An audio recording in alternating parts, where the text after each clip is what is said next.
Hi Maxwell, how are you? Me and Lonnie are just fine. See Lonnie? There's Lonnie. Oh, she's so dirty right now. The reason why she's so dirty, we're at Glacier National Park in Montana. And we saw snow today. And we saw lots and lots of waterfalls because of the snowmelt from the glaciers.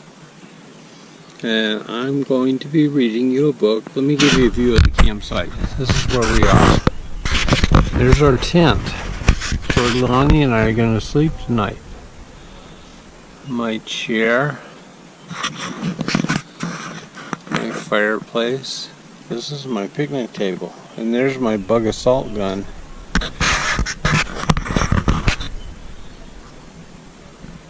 There's Grandpa's truck. You see it? And there's Grandpa. Okay, the book I'm going to be reading you today is called Dinner with Olivia. And guess what Olivia is? Looks like she's a pig, huh? Let's read the story. Let's get into it.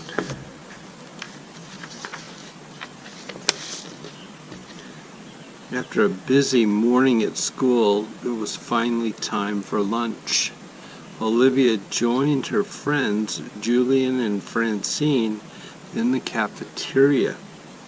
A cream cheese, pickle, and raisin sandwich, Olivia announced as she opened her lunchbox, and she took a big bite and smiled.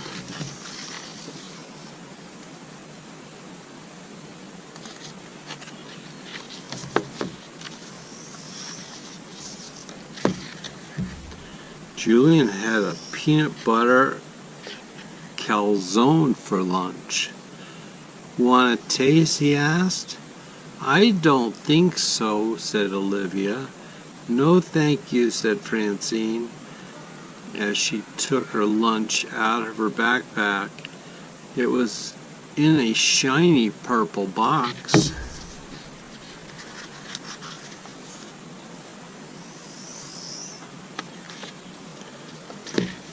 What kind of lunchbox is that? Said Olivia. It's called a bento box, said Francine. My parents got it for me in Japan. Each compartment held a different kind of food.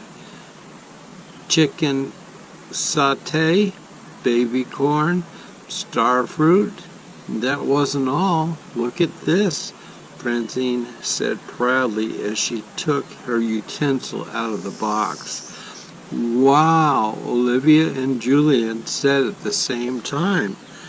Cool spoon, said Julian. Cool fork, said Olivia. It's a spork, said Francine. Olivia and Julian were amazed.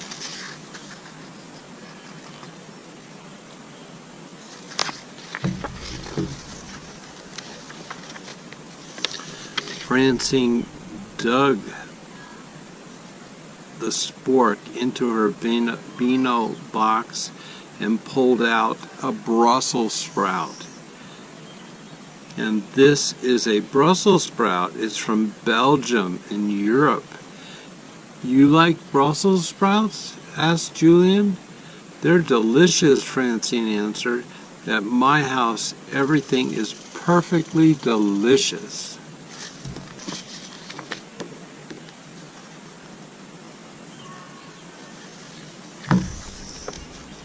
Then Francine had an idea. Olivia, you simply must come to my house for dinner. Really? Will there be Brussels sprouts? Olivia asked. Of course not, said Francine. We never eat the same food twice in a year. Olivia was happy to hear that. I love to come, thank you. Perfect, said Francine. I'll have my mother call your mother.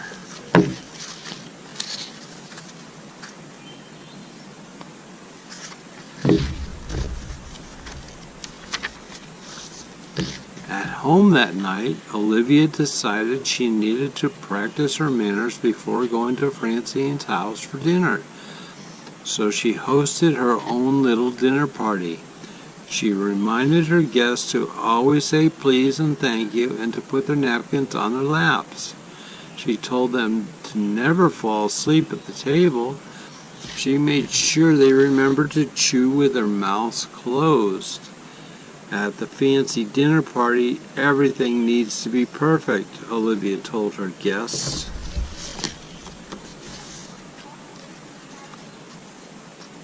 And that was Olivia's guess.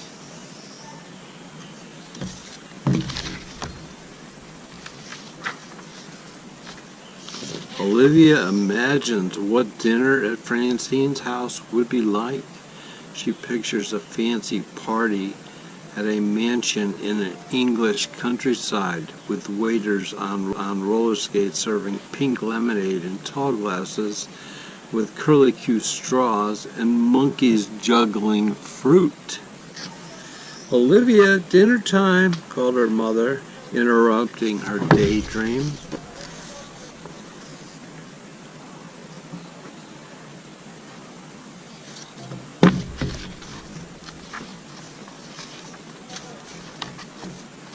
At the dinner table, Olivia's brother Lan slurped his spaghetti, splattered her dress with tomato sauce.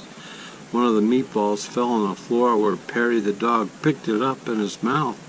"Perry, that's my meatball," Ian yelled, chasing him around the table. Perry gobbled it up with his mouth open, leaving tomato sauce everywhere. "I'm quite sure they don't eat like that at Francine's house," Olivia groaned.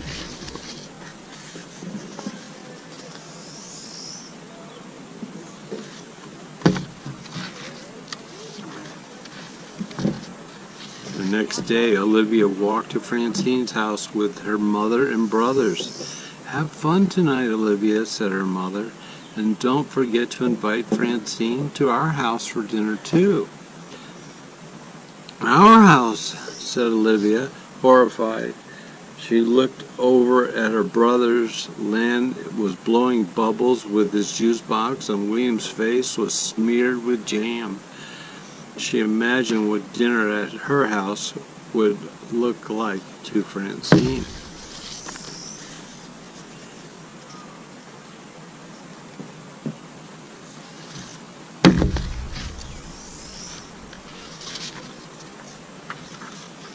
Welcome to our humble cave.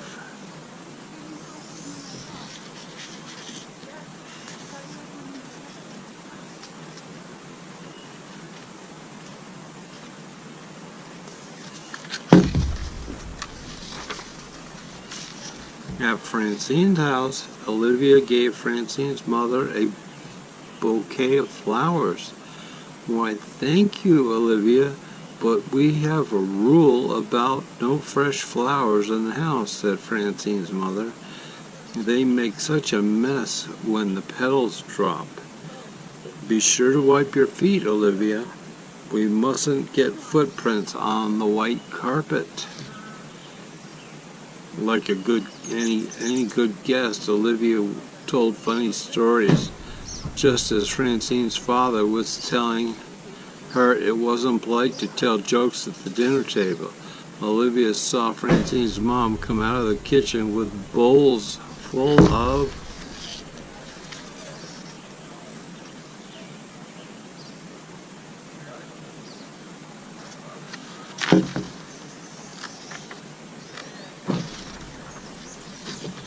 Brussels sprouts. Olivia looked at the pile of green in her bowl. To be polite, she decided to take a very small bite. Maybe Francine was right. Maybe Brussels sprouts were delicious. Maybe not. Olivia quickly reached for a glass of water to wash it down, but oops, she knocked one of the Brussels sprouts out of the bowl and it rolled off the table and onto the white carpet. Francine's mother and father were not pleased. Olivia and Francine were told to sit at the kids' table. Are you mad at me? Asked Francine. Why would I be mad? Asked Olivia. Because of the Brussels sprouts and no jokes at the table, replied Francine. And well, I was afraid you wouldn't be my friend anymore. Of course we're still friends, replied Olivia. And you should come to dinner at my house.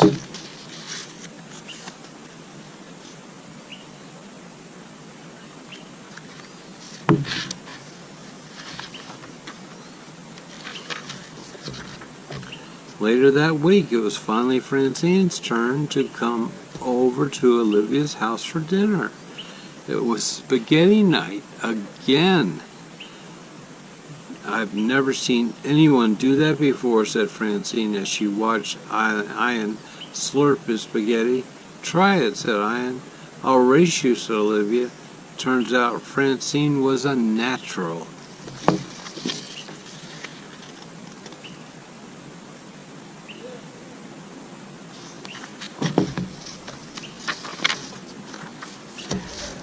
That night, as Olivia's mother tucked her into bed, Olivia had one thing on her mind. Can we have spaghetti again tomorrow night? She asked. That's a little too soon, don't you think? Said Olivia's mother. Okay, good night, Mom. Olivia yawned. Sweet dreams, Olivia, whispered her mother, and she turned off the light and closed the door. That's the end of the story, Maxwell. Did you like it? Dinner with Olivia? It's kind of neat. I bet you're probably getting sleepy.